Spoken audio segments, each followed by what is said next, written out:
తాకట్టులో ఉన్న మీ బంగారాన్ని విడిపించి ఆ రోజు ఆన్లైన్ రేటుకి మేము కొంటాం. Bhavani gold company. మహాశివరాత్రి శుభాకాంక్షలు రమ్మగారు. మీకు కూడా మహాశివరాత్రి శుభాకాంక్షలు. సుమన్ టీవీ ప్రేక్షకులందరికీ మహాశివరాత్రి శుభాకాంక్షలు. ఈ శివరాత్రి మన జీవితాల్లో ఎంతో వెలుగును తేవాలని, ఆధ్యాత్మికంగా మనం ప్రగతిని సాధించాలని కోరుకుందాం. మరి శివరాత్రి పండుగ అనగానే ముందుగా గుర్తొచ్చేది రమ్మగారు ఉపవాసం ఉండటం, జాగరణ చేయటం, ఆ శివుణ్ణి తలుచుకుంటూ ఆయన్ని ప్రార్థిస్తూ ఉండటం రోజంతా కూడా. దానితోడు అభిషేక ప్రియుడు కదండి. అభిషేకాలు, అర్చనలు దేవాలయాల్లో జరుగుతూనే ఉంటాయి. సంవత్సరం అంతా శివరాత్రులు వస్తూనే ఉంటాయి మనకి. ప్రతి నెల మాస శివరాత్రి ఉంటుంది. అమావాస్యకి ముందుగా చతుర్దశి, త్రయోదశిల కలయిక ఉండాలి అట్లా చెప్తారు శాస్త్రం ప్రకారం. ఈరోజు మాస శివరాత్రిని క్యాలెండర్లో కనపడుతుంది, చూసుకోం మనం. మామూలుగా మాస శివరాత్రులు గమనించాం. దేవాలయాల్లో, శివాలయాల్లో మాస శివరాత్రికి అభిషేకాలు చేస్తారు ప్రత్యేకంగా.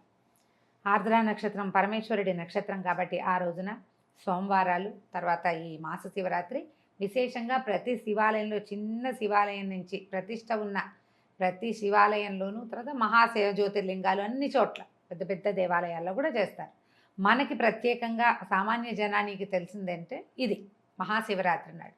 నెలంతా అంటే ఏడాదంతా అన్ని నెలలు పాటించకపోయినా ఈ ఒక్క మహాశివరాత్రి నాడైనా శివ జాగరణ, శివుని కొరకు ఉపవాసం, శివ పూజ, శివాభిషేకం, శివ స్మరణ ఏది చేసినా కూడా అఖండమైన ఫలితాన్ని ఇస్తుంది.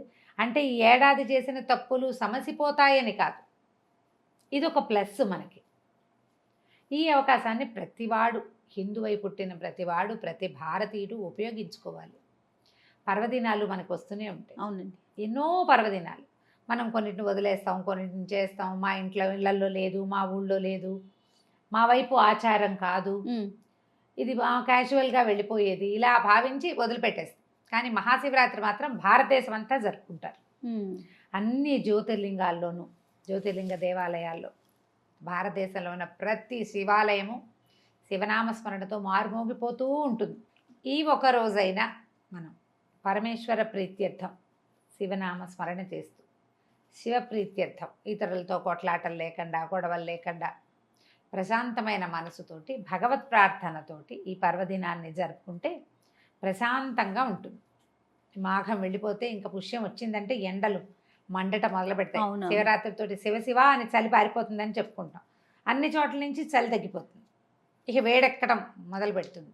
ఇక్కడి నుంచి ఈ ఉపవాసం, ఇవాళ చేసిన జాగరణ, ఇవి మనకి అత్యంత ఫలితాన్ని ఇస్తాయని భావించి శివరాత్రి జరుపుకుంటాం.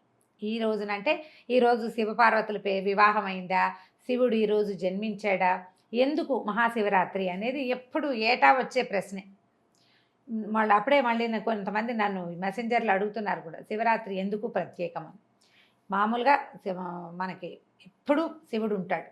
ప్రపంచం లయమైపోయినప్పుడు కూడా శివుడు, నిత్యుడు శివుడు నిరంతరము ఉండేవాడు. అయితే ఈ రోజున తన స్వరూపాన్ని అగ్నిస్తంభ రూపంలో ఆయన చూపించాడు. ప్రళయకాలంలో మామూలుగా సృష్టి స్థితి లయకారకులు ముగ్గురు, బ్రహ్మ విష్ణు మహేశ్వరులు మన కథ నడిపిస్తూ ఉంటారు. అవును, ఆయన సృష్టిస్తాడు, ఈయన పెంచి పోషిస్తాడు, మూడో ఆయన లయం చేస్తాడు, మళ్ళీ పుట్టక్కకి మళ్ళీ సృష్టికి మొదలవుతూ ఉంటుంది. ఇట్లా జరుగుతూ ఉంటుంది. ప్రళయకాలంలో ఏమవుతుందంటే అంతా కూడా కలిసిపోతూ ఉంటుంది. ఆ కలిసిపోయే క్రమంలో ఈ సృష్టి స్థితికారకులు కూడా ఒక ఉద్వేగానికి, ఒక వేరే రకపు ధోరణికి, అంటే ప్రళయానికి సూచన అన్నమాట. అప్పటి వరకు పరమప్రశాంతంగా ఇదంతా నడిపే వాళ్ళు కూడా నేనంటే నేననే భావనలు వచ్చేస్తాయి. అంటే లయం అయిపోయే ముందు వచ్చే ఉత్పాతం అన్నమాట అది. నేనంటే నేనని వాళ్ళిద్దరూ వాదులాడుకున్నారు, బ్రహ్మ విష్ణువు. నేనే ప్రపంచాన్ని నిర్మిస్తున్నాను, నేనే నిత్యుండని బ్రహ్మ, ఇదంతా నడిపేవాడిని నేనే కాబట్టి నేనే నిత్యుండని, నేనే గొప్ప అని విష్ణువు. నువ్వు నా గర్భంలో నుంచి జన్మించావు, నా నాభికమల నుంచి జన్మించిన వాడివి, నువ్వు నాకంటే ఎక్కువ ఎట్లా అవుతావు, పుత్ర సమానుడివి కదా, నా నుంచి జన్మించిన వాడు కుమారుడు కదా అని ఆయన. నేను నా వల్లే ఇదంతా మొదలైంది, వేదాలవి నా చేతిలోనే ఉంటాయని బ్రహ్మ వీళ్ళిద్దరూ వాదులాడుకున్నారు. యుద్ధానికి కూడా సమకట్టారని కొన్ని పురాణాలు, శివపురాణంలో అక్కడ చెప్పబడుతుంది. అయితే వీళ్ళు యుద్ధానికి చేస్తున్నప్పుడు వీళ్ళిద్దరి మధ్యలో ఉన్నట్టుండి అగ్నిస్తంభం ప్రత్యక్షమైంది. నిత్యులు వీరు కాదు, మహేశ్వరుడే నిత్యుడు. వీరిద్దరూ తక్కువ అని కాదు, వీరు లయమైపోయి మళ్ళీ వస్తారు.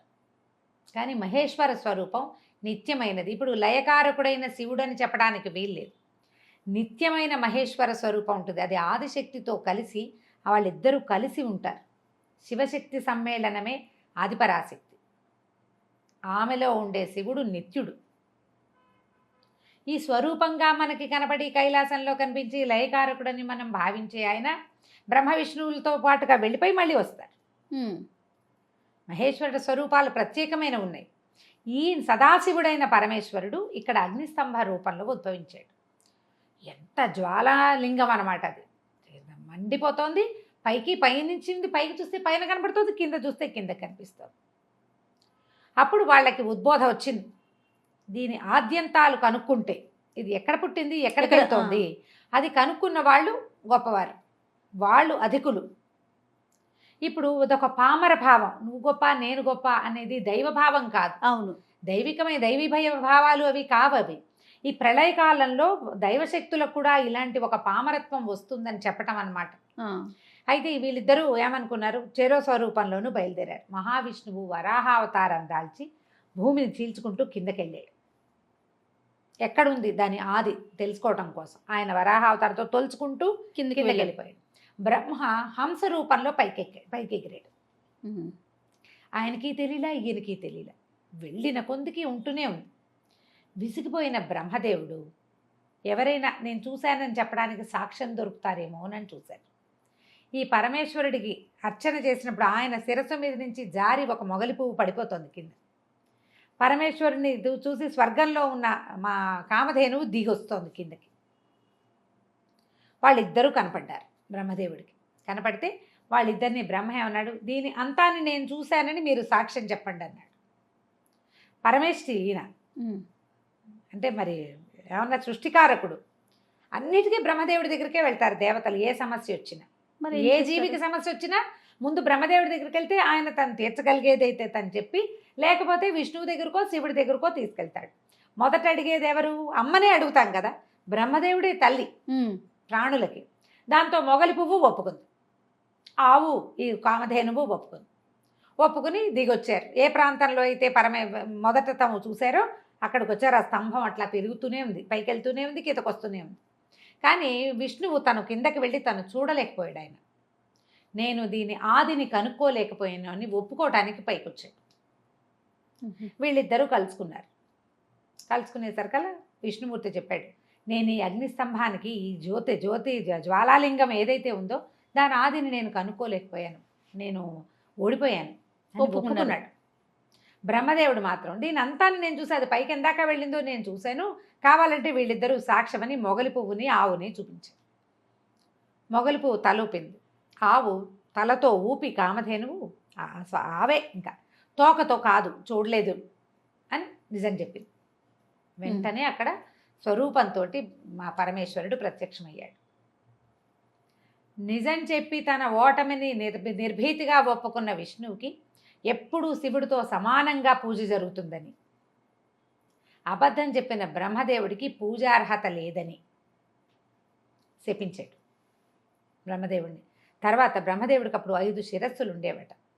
భైరవ స్వరూపంలో ఊర్ధ్వముఖంగా ఉన్న ఆ శిరస్సుతోటే బ్రహ్మ అబద్ధం చెప్పాడు. ఇప్పుడు 4 దిక్కులకి 4 ముఖాలు ఉన్నాయని చెప్పుకుంటామా, ఊర్ధ్వంగా ఒక శిరస్సు ఉందట. ఆ శిరస్సుని గోళ్లతో గిల్లేశాడు పరమేశ్వరుడు అని చెప్తారు. అబద్ధం చెప్పిన శిరస్సుని తుంచేశాడు. ఈ అబద్ధపు సాక్ష్యం చెప్పిన వాళ్ళిద్దరు ఉన్నారుగా, మొగలి పువ్వుకి పూజార్హతే లేదు దాని జీవితంలో, ఏ పూజకి అది ఇంకా పనికిరాదు అని దాన్ని శపించాడు. కానీ కామధేనువు ఆవు ముఖంతో అబద్ధం చెప్పినా తోకతో నిజం చెప్పినందుకు నీ ముఖానికి పూజార్హత లేదు, నీ పృష్ఠానికి పూజార్హత ఉంది, వెనక భాగాన్నే పూజిస్తాం. అవును. ఆఖరికి కంచి కామాక్షి అమ్మవారికి కూడా ఉదయకాలపు సేవలో గోపృష్ఠాన్ని చూపిస్తారు. తలుపులు తీసి అమ్మవారికి ఏనుగు దర్శనం అవన్నీ చేయిస్తారు. ఏనుగు అశ్వం సేవలు అందిస్తారు కదా, అప్పుడు ఆవుని నిలబెడతారు ఆమె వైపుకి. పొద్దునే శుభ లక్షణాలు చూసి తలుపు తీస్తారనమాట. అంతటి పూజార్హత ఆవు యొక్క వెనక భాగానికి ఇచ్చారు. ఆ వెనక భాగం నుంచి వచ్చేటువంటి పురీషము అవి కూడా ఆ మొత్తం పంచగవ్యాలు మహాద్భుతమైనవి. అవును. ఆవు నుంచి వచ్చే యూరిను పేడ కూడా అది కూడా అంతే కదా, పంచగవ్యాలు ఉన్నాయి. పంచగవ్యాలు గోమూత్రము గోమయము కూడా పూజార్హత కలిగినవిగానే పరమ పవిత్రమైనవిగా భావించబడ్డాయి. ఆ ఏ టైంలో ఏ రోజున అయితే అగ్నిస్తంభ రూపంలో స్వామి ఈయన పరమేశ్వరుడు దర్శనమిచ్చాడు ఆ రోజే మహాశివరాత్రి. అప్పుడు ఇదంతా అర్ధరాత్రి వేళ జరిగిందని, లింగోద్భవ కాలం అంటారు దాన్ని. రాత్రి 1 గంట 12 దాటిపోయిన తర్వాత ఆ సమయం దాకా కనీసం జాగరణ చేస్తే ఆ లింగోద్భవ కాలంలో మెలకుగా ఉండి శివనామ స్మరణ చేసినందుకు, పరమేశ్వరుని ఉనికిని మనసా వాచ ఒప్పుకున్నందుకు మనకి మోక్షం లభిస్తుంది అని చెప్పి అప్పటి నుంచి మొదలుపెట్టారు ఇది. అప్పుడు దేవతలందరూ పూజించారు. వాళ్ళందరూ కూడా అందరూ మోక్ష సాధనకి అర్హులేనమాట. మనం ఒకసారి ఈ ఉపవాసం ఉంటే నిరుడు చేసాం మాకు మోక్షం వచ్చేస్తుందండి అని అనుకోవడానికి వీల్లేదు. జీవించి ఉన్నంత వరకు చేయవలసిన విధి. ఇది కాలచక్రం తిరుగుతూ ఉంటుంది కదా, ప్రతి సంవత్సరము వస్తుంది. ఈ రోజున ఉదయమే తలకి నీళ్ళు పోసుకోవటం, తల స్నానం చేయటం, అంటే తలంటి పోసుకోవటం అనే విధానంగా చెప్పరు. ఊరికే తల రుద్దుకోవటం, నెత్తికి నూనె రాసుకుని పండగల్లో లాగా చెయ్యరు పర్వదినాల్లో. తల కడగటమే. ఆ కడగటం ఇప్పుడు కాస్త ఏదో కుంకుడుకాయో సీకాయో శనగపిండో, ఇప్పుడు షాంపూ అవకాశం వచ్చింది కాబట్టి షాంపూతోటి తల స్నానం చేయటం. ఉదయమే ఏదైనా దేవాలయం దరిదాపుల్లో ఉంటే దేవాలయానికి వెళ్ళటం, శివాలయ దర్శనం, శివాలయంలో కుదిరితే ఒక దీపారాధన చేసుకోవటం అవకాశం ఉంటే, లేకపోతే చేసేదేం లేదు. శివాలయాల్లో కంటిన్యూస్గా ఏకాదశి రుద్రాభిషేకం జరుగుతూ ఉంటుంది. అవును. ఒక్క నిమిషం నిలబడి దండం పెట్టుకొచ్చేయటం కాకుండా ఆ నమక చమక మంత్రాలను చెవిని వేసుకోవటం. మనకేం అర్థం కాదు, కానీ ఆ వైబ్రేషన్ కావాలి మనకి, అది వినాలి. వింటూ ఆ ఒక్కసారి అభిషేకం చేసే దృశ్యాన్ని చూసి మనసా భగవంతుడికి ఒక నమస్కారం చేసుకుని ఆ రోజున పగలు ఉపవాసం ఉండి, రోజంతా ఉపవాసం ఉండటం మంచిదైతే ఉపవసించలేని వాళ్ళు ఉంటారు. చిన్నపిల్లలు ఉన్నవాళ్ళు, ఆఫీసులో ఉద్యోగాలు, వృద్ధులు, గర్భవతులు, చంటి పిల్లల తల్లులు, అనారోగ్యంతో ఉన్నవాళ్ళు, వీళ్ళు ఉపవాసం ఉండలేకపోతే శివనామస్మరణతో ఆహార స్వీకారం చేయొచ్చు. దేవుడికి నివేదన చేసిన వస్తువుల్ని తీసుకోవచ్చు. ఏవో ఒకటి అవి ఇవి తినేయకుండా నివేదన చేసిన వస్తువుని తీసుకున్నా కూడా ఉపవాసం కిందకే లెక్క వస్తుంది. అది కూడా పద్ధతే. పళ్ళు నివేదన పెట్టి ఆ పళ్ళనే స్వీకరించడం. పళ్ళు అవి తినచ్చు, దుంపలు తినచ్చు, ఆలుగడ్డలు లాంటివి అలా ఏదైనా తీసుకోవచ్చు. ఆ తర్వాత ఈ దిబ్బరొట్టెలు లాంటివి తీసుకుంటారు. మినుముతోటి కలిసిన ఆహారం కూడా పనికొస్తుందంటారు. రసాలు నీళ్లతోటే ఉండగలిగిన వాళ్ళు ఉండటం, ఉపవాసం ఉండటం. రాత్రి లింగోద్భవ కాలం దాకా జాగారం చేయటం. జాగారం చేసే టైంలో ఏదో ఒకటి ఎఫ్టీవీ ఎంటీవీ అటీవీ ఇటీవీ పెట్టుకోకుండా కాస్త భగవత్ నామ సంకీర్తన జరిగేవి ఏవైనా పెట్టుకుని ఆధ్యాత్మిక ఛానల్ పెట్టుకోవటం, లేదా ఏదైనా చదువుకోవటం. శివపురాణం, కార్తీక పురాణం, మాఘ పురాణం, ఈ రోజులు ఇప్పుడు మాఘమాసం కాబట్టి ఏదైనా ఒకటి చదువుకోవటం.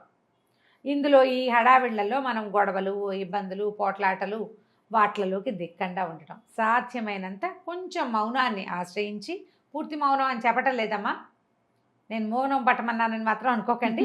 కొంత నిశ్శబ్దాన్ని ఆశ్రయించి శివనామస్మరణ పంచాక్షరి మంత్రాన్ని కనుక మనం అట్లా అనుసంధానం చేసి ఉంచుకుంటే ప్రశాంతంగా మనం దైవారాధన చేసుకోగలుగుతాం. దీనివల్ల రాగల రోజులో మరింత ప్రశాంతంగా ఉండేందుకు అవకాశం ఉంటుంది. ఏటా వస్తుంది శివరాత్రి. ఒక ఏడాది బాగా చేసుకోగలుగుతాం. ఏదో బోళ్ళని అవి ఇవి పూజలు పునస్కారాలు చేసి ఇంట్లోనే మనం అభిషేకాలు అవి చేయించి చేసుకోగలుగుతాం. ఒక సంవత్సరం చేయలేం.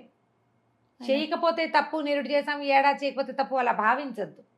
ఎప్పటికి ఏది కుదిరితే నామస్మరణ వదలద్దు. కనీసం కలియందు నామస్మరణే ముఖ్యమని చాలా చోట్ల చాలామంది పెద్దవాళ్ళు ఎన్నో గ్రంథాల్లో చెప్పారు. నామస్మరణ చేసుకున్నా సరిపోతుంది. అభిషేకం చేసుకోగలిగినా, అభిషేక దర్శనం చేసుకోగలిగినా, తీర్థం తీసుకోగలిగినా, ఎవరైనా స్నేహితులలో అభిషేకం జరుగుతుంటే అక్కడికి వెళ్ళి నమస్కారం చేసుకున్నా కూడా మంచి ఫలితాలే లభిస్తాయి. శివనామస్మరణే ఇంపార్టెంట్ ఈ రోజుకి. కుదిరినంత శివార్చన చేసుకోండి. తప్పకుండా రమ్మగారు. నమస్తే. నమస్తే.